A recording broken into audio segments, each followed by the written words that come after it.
옆 사람 인사할까요? 잘 오셨습니다. 큰 은혜 받읍시다.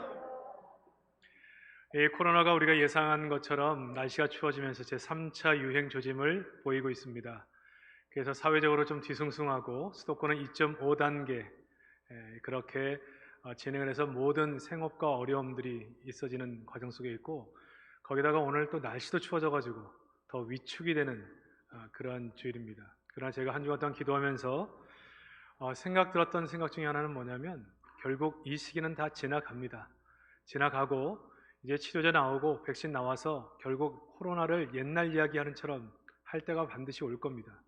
문제는 그때까지 우리가 믿음으로 찬송하며 살 것이냐, 아니면 늘 근심 걱정하고 두려워 살 것이냐, 그 차이지. 그래서 우리 어렵지만 믿음으로 주를 바라보고 하나님의 은혜를 붙잡고 승리하시는 성도들 되시기를 주의 이름으로 축복합니다. 오늘은 에베소 33번째입니다. 우리가 성도로만 살아도 세상은 변화됩니다 라는 제목으로 말씀의 은혜 나누겠습니다. 사람은 동물과 달리 배움으로써 그 사람의 인격, 성품이 형성되는 아주 특이한 존재죠. 그래서 사람은 무엇을 배우느냐에 따라서 인생이 완전히 달라지게 되어 있습니다. 재미있는 것은 이 히틀러도 굉장히 책을 많이 읽던 사람이었다, 그런 얘기 들어봤습니까? 히틀러가 독서 광이었어요. 그가 좋아했던 많은 책을 보면 정말 필요한 고전들, 정말 좋은 책들이 굉장히 많이 있었습니다. 그러니까 히틀러를 보면 책을 많이 읽는다고 하는 이 배움을 통해서 사람이 만들어지지 못하는구나 라는 사실을 깨닫게 됩니다. 그가 습득한 많은 책, 그리고 지식, 그러나 그가 불행했던 어린 시절의 경험과 더불어 왜곡된 지식으로 받아들여지게 됐을 때 잘못된 지식의 습득이 악마가 될 수 있구나, 그것을 보여주는 증이라고 볼 수 있습니다. 그래서 무엇을 배우는가, 어떻게 배우느냐가 굉장히 중요합니다. 신앙생활도 어떻게 배우는가, 무엇을 배우느냐가 굉장히 중요합니다. 신앙생활을 사람에게서 배우거나 신앙생활을 지금까지 그냥 해왔던 습관을 따라서 배우는 것은 굉장히 위험합니다. 왜냐하면 늘 같은 생각, 같은 배경 속에 있는 사람들의 것을 보면서 배우게 되어지면 발전이 일어날 수가 없는 것이죠. 성경은 누구에게 배우라고 그래요? 예수께 배워야 한다. 예수께. 20절에 보니까 너희는 그리스도를 그같이 배우지 아니하였느니라. 끊임없이 그리스도를 통해 가르쳤고 그리스도를 가르쳤다. 예수께 배우고 예수께 배운 대로 사는 것이 성도입니다. 그런데 이렇게만 살아도 우리 인생이 완전히 바뀌고 우리를 통해 세상을 바꿔낼 수 있다고 성경은 말하고 있습니다. 믿음이 출중한 사람, 중직자로 살지 않아도 아주 오랜 신앙생활을 해서 많은 사람들이 추앙하는 리더가 아니더라도 어떻게 해요? 신자만 돼도 내 인생이 완전히 바뀌고 우리의 주변 환경을 바꿔낼 수 있는 그런 믿음의 사람으로 살아낼 수 있다. 이게 성경의 진단입니다. 왜 성도로 사는 게, 우리가 볼 때 성도로 사는 것은 연약한 모습인 것 같은데 성도로 사는 것조차가 이런 능력 있는 삶을 살아갈 수 있는가? 오늘 성경은 몇 가지로 얘기를 해주는데요. 첫 번째, 성도로 사는 것은 허망한 것이 아닌 영원한 것을 위해 살게 되기 때문에 그렇습니다. 성도가 된다는 것은 예수께 배우게 되죠.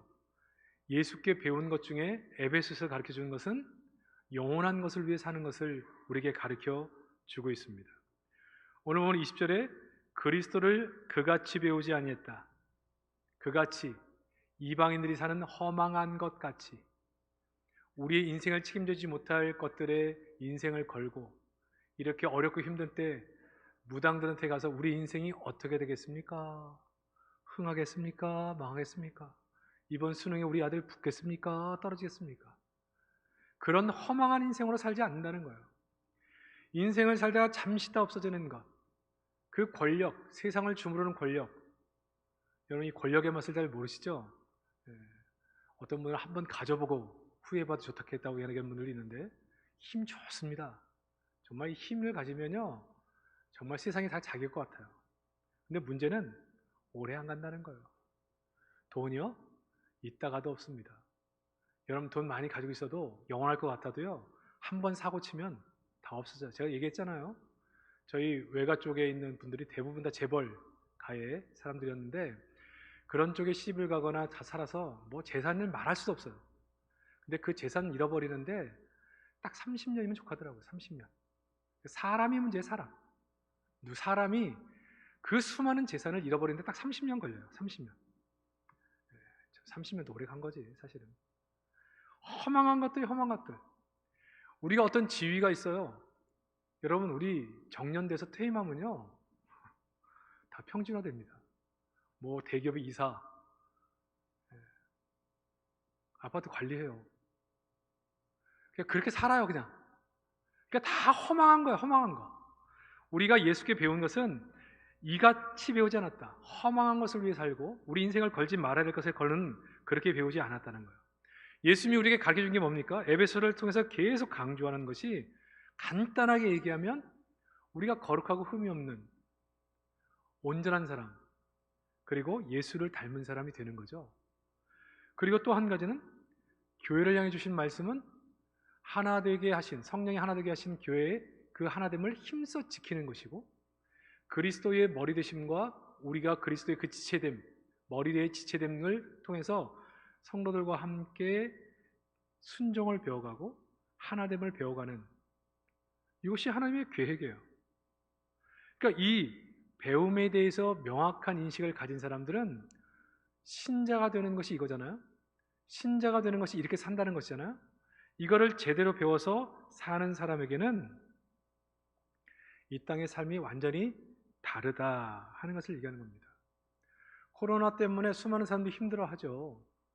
그러나 정말 우리의 인생이 예수 믿어서 변화된 삶이 우리의 삶의 목적이 되는 사람들은 내가 작은 예수가 되는 것, 예수 닮아가는 것이 목적이에요. 그러나 코로나 때문에 우리가 더 주님을 간절히 찾았고 기도하게 됐고 고난과 어려움 속에 더 하나님의 은혜를 절실하게 느꼈다. 그럼 우리는 감사의 제목입니다. 여러분 그렇지 않나요? 우리가 허망한 것이 우리의 삶의 목적이 아니고 우리의 삶의 목적이 예수님께 배운 대로 사는 거라면 우리는 감사의 제목이에요. 왜? 이 시기에 우리는 본질을 더 가까이 생각하고 본질에 관련된 말씀을 듣고 본질에 관해 생각하는 시간을 갖기 때문에 우리는 작은 예수로 닮아가는데 이 코로나가 아무 문제가 없어요. 그렇기 때문에 우리는 이 코로나 시절에도 성도로서 하나님을 찬송할 수 있는 거죠. 세상 사람들은 자기 뜻대로 안 되고 계획대로 안 되고 하고 싶은 걸 못하고 그냥 너무나 속상하고 화가 나고 우울증이 걸려 미칠 지경이지만 예수를 믿어 목적이 정확한 사람들은 이 시기조차도 하나님께 찬송하며 걸어갈 수 있는 거예요. 우리의 삶이 이방인들과 같은 삶이 아니기 때문에. 근데 그렇게 신령한 것을 보고 사는데 하나님께서 일용할 양식도 주시고 하나님께서 우리의 삶의 문제를 해결해 주시고 하늘의 많은 풍성한 것을 누리게 하시고 이 땅의 권세의 힘을 가지고 세상의 모든 정책 방향을 다 결정할 수 있는 권한도 우리에게 다 주셨어요. 그러니 이렇게 복 있는 성도가 어디 있어요? 이렇게 복 있는 존재가 어디 있어요? 이게 성도라는 위치라는 사실을 알고 이 신령한 복에 우리의 마음을 모으고 살면 우리는 이 시기에 어떤 영향을 받지 않고 믿음으로 찬송하며 살 수 있다라고 하는 거죠. 그래서 이방인들처럼 살지 말라는 거예요. 당시 이방인들은 에베소 사람들처럼 살지 말라는 거거든요. 이걸 지금의 말로 표현하면 지금 한국 사람들이 목적 그리고 자신들이 소원하는 그런 모습대로 살지 말라는 것입니다. 지금 이 어려운 시기에 많은 사람들은 허망한 것을 붙잡고 살아요. 참 세상이 혼란스러우니까요. 그렇게 무당들을 찾아가는 사람들이 많대요. 점집을 찾는 사람이 많대요. 뭐라도 의지하고 싶으니까 앞에서 말한 것처럼 이제 수능을 앞에 두고 되겠습니까? 안 되겠습니까? 우리가 지금 새롭게 시작하는 이 사업이 되겠습니까? 안 되겠습니까? 그런 시간이 있으면 좀 열심히 더 찾아보고 노력하면 될 텐데 거기에 인생 걸고 사는 사람들이 너무너무 많아요. 지금은 뭐 월급이 오르는 것도 아니고 사업이 잘 되는 것도 아니고 우리 자영업이 잘 되는 것도 아니고 살 길이 막막해요. 근데 세상에서 사람들 만나서 얘기 들어보면 야 작년에 우리가 그냥 허름한 아파트 하나 샀는데 요번에 한 1억 올랐어. 1억? 1억은 내가 얼마를 벌어야 얼마를 모아야 1억이 되는 거지? 이 생각하면 막 피가 거꾸로 돌아요 그냥. 막 서울 같은 데는 뭐 4억씩 5억씩 막 올라. 예? 이 부산 땅도 마찬가지예요. 야, 내가 참 세상을 모르고 살았구나. 어리석게 살았구나. 성실하게 산다고 해서 맨날 이렇게 쪼달리는데 나도 진작 세상 친구들이 얘기하는 것처럼 좀 그런 쪽에 눈을 떠가지고 투자도 좀 하고 할 걸. 이런 생각 할 수밖에 없어요. 어떤 친구들은 지금 뭐 주식 돌아가는 거 관심 있죠. 지금 특별히 이제 이 백신 이제 치료제 때문에 그쪽 관련주 막 생각해가지고 마치 그냥 이 복권처럼 생각하고 이 대박의 꿈을 안고 그렇게 사람들이 좌로 우로 흔들리고 몰려다니는 그런 구조죠. 근데 제가 누누이 말씀드리지만 그렇게 바라보는 사람 가운데 몇 프로가 성공하겠습니까? 근데 문제는 성공을 한다고 해서 그게 정말 모든 행복을 가져다 주는 것도 아닌 거죠. 이 세상 사람들은 이렇게 어렵고 힘들수록 생명보다 영원한 것보다는 땅의 것들, 손에 쥐어지는 것들을 더 소망하며 그것을 바라보고 사는 겁니다. 근데 뜻대로 안 되는 거예요. 그러니까 얼마나 속이 상해요. 얼마나 화가 나요. 사건 사고가 끊이지 않는 이유, 사람들의 운전이 더 난폭해지는 이유, 너무 사람들이 힘들어서 그래요. 고달퍼서 그래요. 그래서 요새는 사람들을 자극해서는 안 돼요. 사고 나요. 말 한마디도 조심해야 돼요. 폭발해버려요. 너무너무 어려운 상황들을 살아가고 있는 겁니다. 근데 성도가 된다는 것은 예수님을 주인으로 모신 거죠. 예수님을 머리로 삼고 우리는 지분의 지체로 살아가는 삶을 살아가는 거죠. 그러니까 우리의 삶의 방향 자체가 틀려졌어요. 내가 예수 닮는 사람이 되는 거. 저도 목회자로서 목회에 대한 고민이 많죠. 여러분 뭐 뉴스에서 보셨겠지 알겠지만 한국 최대의 교회가 재정난으로 가지고 있던 땅을 내놨다. 그런 얘기가 뉴스에 났어요. 한국 최대의 교회가 재정난에 허덕이고 있습니다. 이런 일은 한국 역사상 없었고 그 교회가 개척된 이후에 한 번도 없었어요. 그러니까 목회자들이 얼마나 어려워요. 기도 주간에 보니까요. 왜 이렇게 목회자들이 많습니까? 기도하는 사람들이. 걱정, 고민거리들이 그냥 산더미 같아요. 앞으로 교회를 어떻게 이끌어가야 되는지에 대한 고민거리가 정말. 근데 여러분 한번 우리가 엄밀하게 본질적인 측면에서 한번 생각해 보면 어차피 우리의 신앙생활의 목적은 뭐라고요? 내가 거룩하고 흠이 없는 예수 닮아가는 것이에요.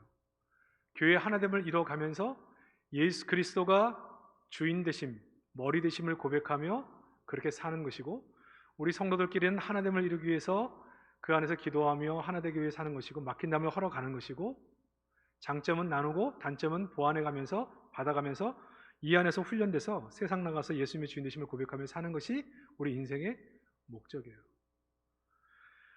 그 목적이라면 우리에게는 근심할 일이 없는 겁니다. 우리는 목적대로 가고 있는 겁니다. 우리가 찬송을 잃어버릴 이유가 없습니다. 정말 하나님께 기쁨을 잃어버릴 일이 없는 것입니다. 어느 날 거울을 보니까 내 얼굴에 웃음이 사라지고 무거움이 내 가운데 달려오기 시작하고 힘듦이 우리 가운데 있어서 가정에서 자꾸 잦은 말다툼이 일어나고 앞으로의 앞날도 불투명해서 늘 근심으로 잠을 이루지 못한다.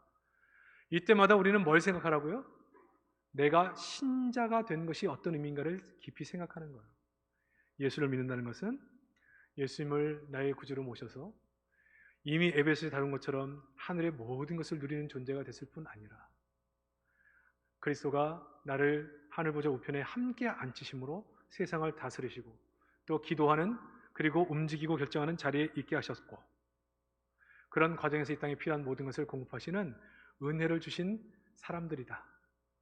그리고 우리의 목적은 어차피 예수 닮아가는 것인데 좋을 때도 고난이 있을 때도 예수 닮아가는 것이고 교회가 힘들고 어려울 때도 함께 하나됨을 위해서 힘써 그 길을 걸어가는 것이고 주님이 더 우리를 통치하심으로 다스려서 정말 세상이 교회를 바라볼 때 본질적으로 더 달려갈 수 있도록 그렇게 생각하는 것, 이렇게 바라본다면 우리가 걱정할 것이 사실은 없는 거예요. 근심할 것이 없는 거예요. 세상적인 관점에서 교회가 좀 더 커지고 재정이 더 풍성해져서 세상 사람들이 말하는 기준에 따라 큰 교회, 작은 교회 이것이 우리의 목적이 아니라면 우리가 고민할 문제가 없어요. 우리는 주님을 더욱 닮아가는 것이고 우리의 교회가 하나됨의 본질을 향해 나갈 수 있다면 걱정할 것이 없는 거죠. 사랑하는 성도 여러분, 우리가 점점 본질을 향해 나가고 있습니까? 정말 예수님을 우리가 사랑하시고 우리 가운데 예수님만이면 충분하다고 하는 본질에 붙잡혀 삽니까? 그러면 아무것도 염려하지 마세요. 오늘도 주님을 찬송하게 되시기를 주의 이름으로 축복합니다. 우리 인생은요, 하나님 책임지세요. 이 부분만 명확하면 코로나가 아니더라도 어떤 문제가 다가와도 우리는 아무것도 없는 폐허와 같은, 내일 죽을 수도 있다고 하는 그 전쟁통에 일제치하에서도 살아남았어요. 하나님이 우리와 함께 하시면 사는 거예요. 그러니까 우리는 본질을 붙잡고 이 본질을 바라보며 사는 겁니다. 예수께 배우고 배운 대로 사는 것이 성도인데, 성도로만 살아도 사실은 우리의 삶이 이 땅 가운데 하나님 나라를 경험하며 사는 것이고, 우리의 이 삶이 수많은 사람에게 영향을 미치는 삶이 되는 거예요. 저는 우리 사랑하는 성도들이 이 땅에 있는 허망한 것이 아니한 하늘의 것, 신령한 것을 꼭 붙잡고 믿음으로 이 시기를 이겨내시기를 주의 이름으로 축복합니다. 이 소망이 제 마음속에 생기는 거예요. 이 소망이. 그래서 저는 감사하기로 했습니다. 저는 그냥 찬송하며 살기로 했습니다.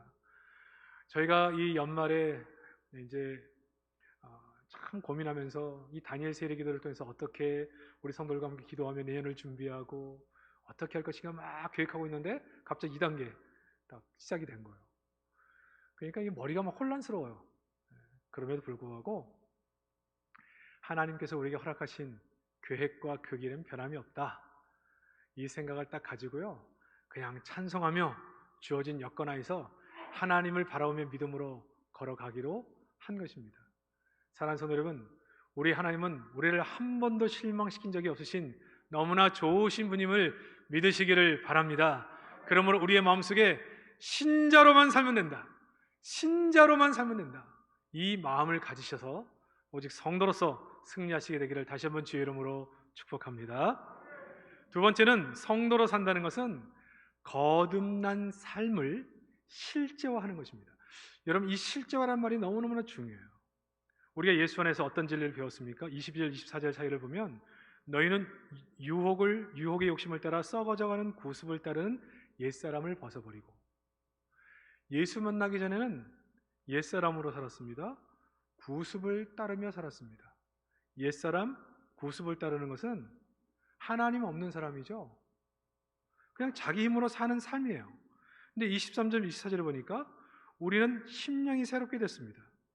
하나님을 따라 의와 진리와 거룩함으로 지으심을 받은 새 사람을 입었어요. 하나님 때문에 사는 인생이 된 거예요. 그러니까 이 말씀을 좀 더 현실적으로 생각해 보면, 하나님 없이 사는 삶의 방식에 익숙했던 우리가 예수님을 통해 하나님과 함께 사는 삶의 방식을 배웠다라고 하는 것입니다. 그래서 이렇게 이미 새 사람이 된 우리의 신앙적 변화를 실제화, 그냥 우리 머릿속에 생각하는 것 말고 실제로 그렇게 여겨지고 살아내는 삶이 우리 가운데 필요하다, 이것을 말해주고 있어요. 이 생각하는 것과 실제와는 다릅니다. 여러분, 예를 들어서 결혼을 했어요. 결혼했는데, 결혼을 하고 행복하게 살고 있는데 결혼을 늦게 하신 아주버님, 그러니까 내 남편의 형님이 결혼하게 되는데, 이제 결혼한 그 이제 부인이 나에겐 또 형님이 되는 거죠. 그런데 그 형님으로 온 그분이 내 대학 후배야. 그것도 까마득한 후배. 옛날에 이름 부르며 살았어요. 그리고 나를 깍듯하게 대하던, 선배로 대하던 친구인데 형님으로 온 거야. 어르신들은 야, 그래도 집안에 위기 질서가 있는데 나이가 어려도 형님이라고 불러야 된다. 형님으로 부르는 게 맞죠? 알잖아요, 머리로. 근데 이게 안 돼. 실제로는 그냥 이렇게 막 얘기하다 보면은 옛날 아무개야 이름이 나오는 거예요. 그러면 그 친구도 자기가 형님인데 형님이라는 게 실제화 안 돼 있으니까 네 선배님 뭐 이렇게 나오든지, 네 언니 이렇게 나오든지 하는 거죠. 아는 것과 실제화가 되는 것은 시간이 필요한 거예요. 이게 익숙해져 가지고 자연스럽게 형님이란 말이 나오는 것이 시간이 걸려요. 예수를 믿어서 담임 목사를 통해 가지고 30번이 넘는 에베소 설교를 들었습니다. 그래서 우리가 어떤 존재인가를 알아요. 성도는 누구인가? 성도는 하나님의 양자됨으로 하늘의 무한한 자원을 가지고 쓰는 사람이다. 너무 좋죠? 머리로 알아. 근데 늘 실제로는 부족하다고 느끼고 살아요. 난 왜 이렇게 없지? 네? 다 있다는 걸 머리로는 알아, 머리로는. 근데 실제로 그것을 누리며 살지는 못하는 거예요. 내가 예수 그리스도와 함께 하늘 보좌 우편에 앉아 있는 권세자, 미국 대통령이나 이 땅을 다스리는 중요한 결정권이 있는 사람들보다 세상의 결정권을 가진 사람이라는 사실을 머리로는 이제 알겠어요. 설교를 자주 들으니까. 근데 이게 실제화가 안 돼요. 세상에서 어떤 작은 문제 하나 다가오면 쩔쩔쩔 매는 거예요. 이 문제를 내가 방향을 잡을 수 있고 방향을 바꿀 수 있어요. 어떤 방법으로요?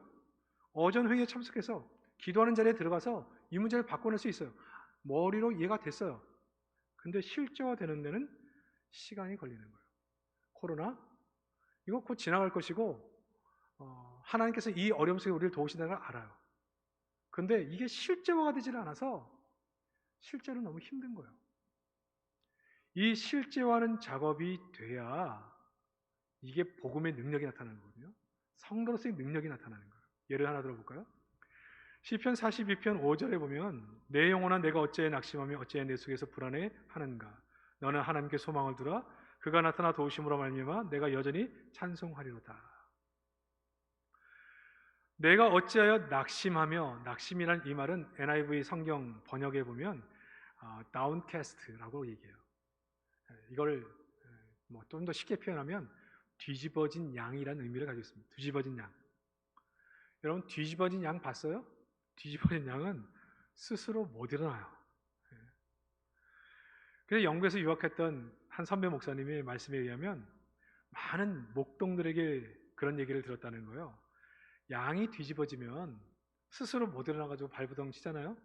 뭐 양들은 발부동도 잘 안 친다고 그래요. 그러니까 뒤집어서 그러고 있는데 그런 위에서 새들이 그걸 본대요.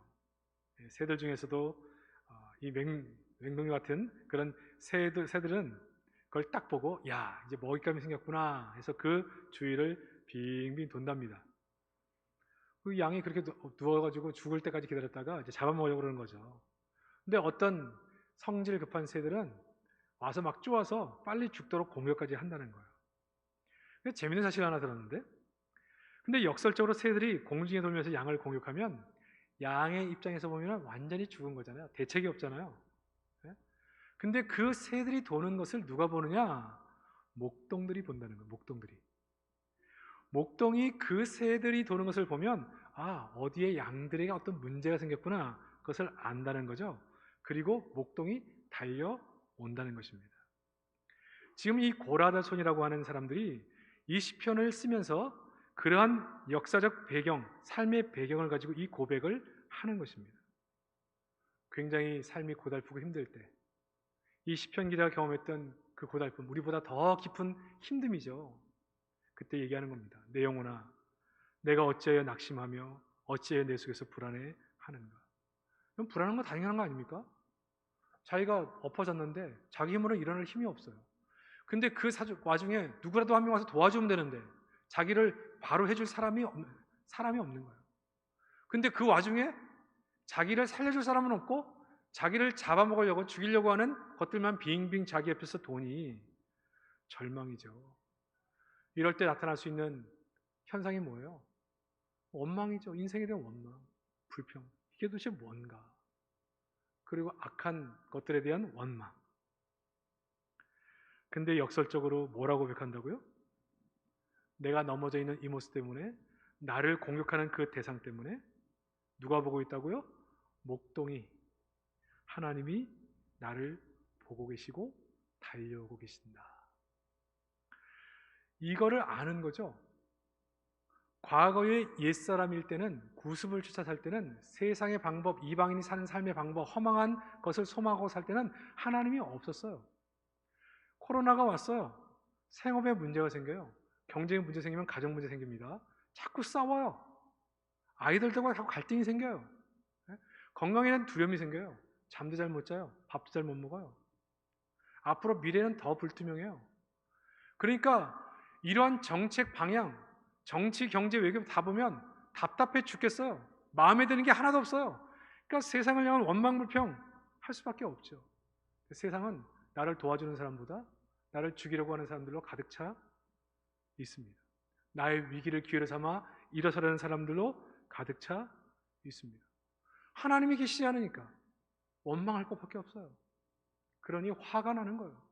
그러니 우울증에 빠지는 거예요. 그러니 웃음기가 없어지는 거예요. 찬송이 사라지는 거예요. 근데 우리는 새 사람이 됐잖아요. 새 사람. 새 사람이 됐다는 실제가 뭐예요? 실제 하나님이 계시는 거잖아요. 뒤집어진 양처럼 내 힘으로 할 수 있는 게 아무것도 없어요. 그러나 내 힘으로 할 수 없는 이 순간이 하나님이 나를 지켜봐주는 순간이시고 그 하나님에게 달려오시는 순간이다. 이거를 아는 게 새 사람이잖아요. 예수님을 모셔드린 새 사람, 하나님이 내 안에 계신 새 사람. 자기가 그러한 새 사람인데도 불구하고 내가 왜 낭망하는가? 지금 그 얘기를 하고 있는 겁니다. 어찌하여 낙심하며 어찌하여 내 속에서 불안해하느냐는 거예요. 너희 안에 하나님이 계시지 않느냐? 하나님이 있는 삶이 아니냐? 허망한 것을 소망하며 사는 인생이 아니라 새 사람이 됐지 않았느냐? 그게 고백이죠. 그래서 이 고라자손이 그렇게 얘기하는 겁니다. 이렇게 말하는 배경 앞을 보면 시편 40편 9절에 10절에 이렇게 얘기하잖아요. 내 반석이신 하나님이 말하기를 어찌하여 나를 잊으셨나이까? 하나님이 나를 잊으신 것 같아요. 너무 안 돼도 너무 안 돼. 막혀도 너무 막혀. 내가 어찌하여 원수의 압제로 말미암아 슬프게 다니느냐니까. 다 안 되는데 나를 괴롭히는 사람들로 가득 차 있어. 도대체 어떻게 살라는 거예요? 10절. 내 뼈를 찌르는 칼같이 내 대적이 나를 비방하여. 비방하는 사람들로 가득 차 있어요. 늘 내게 말하기를, 그러면서 우리를 조롱하죠. 내 하나님이 어디 있느냐. 지금 우리가 처하고 있는 상황과 아주 유사해요. 하나님이 조롱받고 하나님의 이름이 땅바닥에 떨어져 있는 것 같은 느낌이 드는 거예요. 이때 절망이잖아요. 믿는 사람들도 절망되지 않아요? 그때 11절에 이렇게 얘기하는 겁니다. 내 영혼아, 너희가 이런 소식을 듣는다고 해서, 이런 얘기를 듣는다고 해서, 너희 상황이 그렇게 어렵다고 해서 어찌하여 낙심하며 어찌하여 내 속에서 불안해하는가? 너는 하나님께 소망을 두라. 나는 그가 나타나 도우심으로 말미암아 내 하나님을 여전히 찬송하리로다. 어떤 상황 속에서도요? 뒤집어진 양처럼 내 힘으로 할 수 없는, 아무것도 없는 상황 속에, 절망 속에 있을 때 내 안에 하나님이 계시기 때문에 여전히 우리 하나님을 찬송하리이다. 이게 새 사람이에요. 구습을 쫓았을 때는 내 힘으로 사는 삶의 방식을 살았어요. 내 꿈도 나를 위해 사는 것이었어요. 내가 교회 나가서 허망한 것을 꿈으로 살고 사는 사람이라고 한다면 내가 잘 되고 내 자식 잘 되고 모든 일이 잘 풀리고 잘 살고 성공하고, 이게 꿈이었어, 꿈. 근데 지금 어떻게 돼 있어요? 자빠져 있어요. 자기 힘으로 일어날 수도 없어요. 그러면 찬송이 어디 나와요? 찬송이 열이 받아가지고 지금 세상에 대한 원망불평이 가득 차가지고 세상 한탄하는 거죠.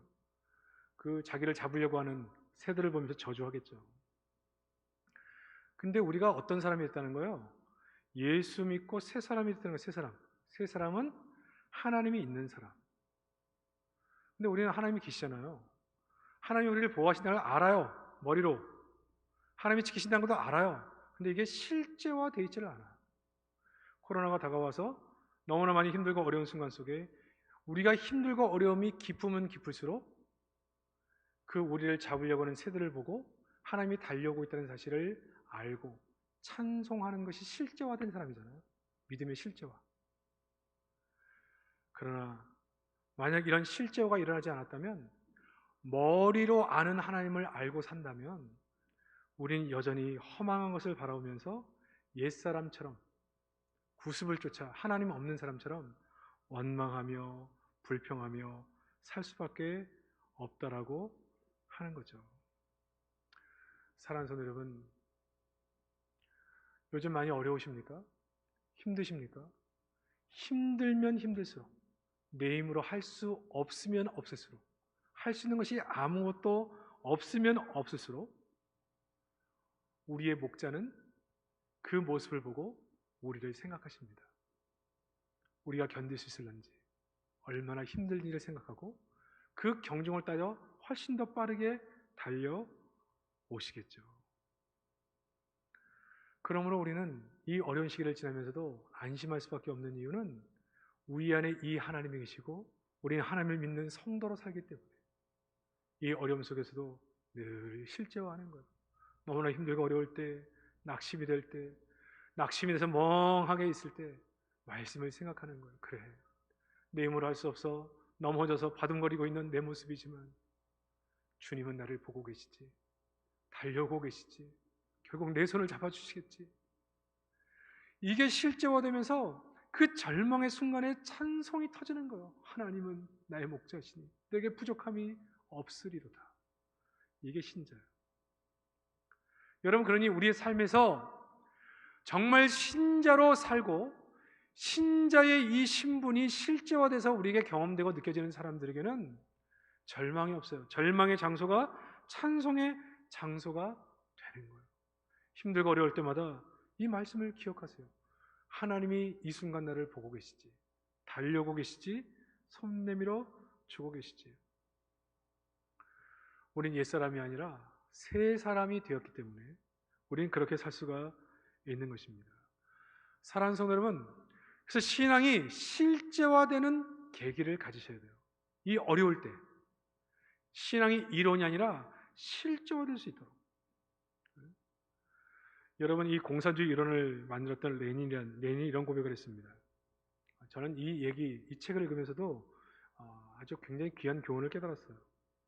그의 고백입니다. 나는 실수를 저질렀다. 억압받는 민중이 해방되어야 한다고 생각했고 이것이 정의라고 생각했다. 그러나 우리의 방법은 더 큰 억압과 악랄한 대량 학살을 낳았을 뿐이다. 나는 헤아릴 수 없는 희생자들의 피가 물든 붉게 물든 바다에 빠져 허우적거리는 악몽 같은 현실을 살고 있다. 실제 그랬죠? 러시아에서 공산주의 혁명이 일어난 이후에 스탈린 집권하에 수천만 명이 학살되거나 숙청을 당했습니다. 과거를 바꾸기에는 이미 너무 늦었지만 러시아를 구원하기 위해 필요한 것은 혁명가가 아니라 10명의 성 프란체스코였다. 왜 레닌은 러시아를 구원하는데 10명의 성도, 진실한 성도라고 얘기했을까요? 혁명, 정의, 제도 변혁, 왜 이것으로 세상을 구원할 수 없다고 뒤늦게 깨달았을까요? 여러분, 공산주의자들은요, 이 인생의 불행들, 수많은 사람들의 불행이 자본가, 부자, 착취하는 자, 가진 자, 배운 자, 이러한 사람들이 약한 자를 착취하는 데서부터 모든 인생의 고난이 온다고 봤습니다. 그래서 이들이 가진 것들을 빼앗아서 다른 사람들에게, 많은 사람들에게 나누어주면 공평하게 잘 사는 나라가 오지 않을까, 이것을 꿈으로 생각했어요. 그래서 유토피아를 만드는 것을 꿈으로 생각했어요. 근데 그들이 보지 못한 것이 있습니다. 그게 뭐라고요? 정의를 외치고 개혁을 하겠다는 사람 속에 있는 악은 보지 못하는 거예요. 저는 그래서 여러분, 정의, 바른 말하기 좋아하고 바른 거 얘기하는 거, 정의를 얘기하는 거 좋아하는 사람들이 꼭 명심해야 될 것이 뭐냐? 나도 죄인이라는 사실을 알아야 돼요. 내가 죄인이라는 사실을 깊이 알면요, 그렇게 정의를 자신 있게 외치지 못합니다. 자기 자신이 정의롭지 않은데 뭔 정의를 그렇게 외쳐요? 누구를 정죄해요? 이게 복음이 없는 사람들의 모습이거든요. 여러분, 공산주의 이론을 가지고 공산주의를 만들게 하겠다는 사람들이 가진 생각이 뭐냐면 자기들은 정의롭다고 생각했어요. 이 땅에 부조리한 모든 것을 척결하고 정말 좋은 땅, 평등한 땅을 만들기를 원했어요. 근데 여러분, 실제는 어때요? 실제 북한 땅에 우리 북한 주민들 비참하잖아요, 사는 게. 근데 정말 가진 것들을 빼앗아서 가난한 사람이 나눠주자는 최고 권력자들은 삶이 어때요? 똑같이 가난하게 삽니까? 아이고, 내 진짜 이게 말이 안 되는 거예요. 왜 말이 안 되느냐? 죄인이 정의를 외쳐서 만들 수 있는 것도 정의롭지 않을 가능성이 있다는 거예요. 그러니까 여러분, 정의를 위해서 뭔가를 바꾸겠다, 개혁하겠다, 바꾸겠다. 근데 바꿔보면 어때요? 똑같아. 그놈이 그놈이야. 그런 거 안 느끼셔요? 여러분, 정권이 바뀌고 수많은 사람이 바꿔봐요. 그놈이 그놈이에요. 제가 어떤 거를 욕하는 게 아닙니다. 지금 사람의 본질에 대한 얘기를 하는 거예요. 공산주의 혁명도 마찬가지예요. 그들의 이론이 꼭 틀렸다고는 할 수는 없어요. 정말 모든 사람이 함께 평등하게 잘 살자, 뭐 이론은 좋잖아요. 근데 그것을 말하는 자들이 죄인인 거예요. 그러니까 그리스도가 가셨던 일은 뭐냐면, 열심당원들이 로마에 압제돼서 항거에서 그 정권을 무너뜨리고 당신을 왕으로 삼아서 새로운 나라를 만들어 봅시다. 예수님이 뭐라고 하셨어요? 당신의 다른 사람이 얼마나 많아요. 나는 그렇게 안 한다는 거예요. 그래서 선택한 길이 뭐예요? 십자가 길을 간 거예요. 죽는 길. 왜? 이게 사람을 새 사람으로 만들 수 있는 유일한 길이기 때문에. 혁명이 아니에요.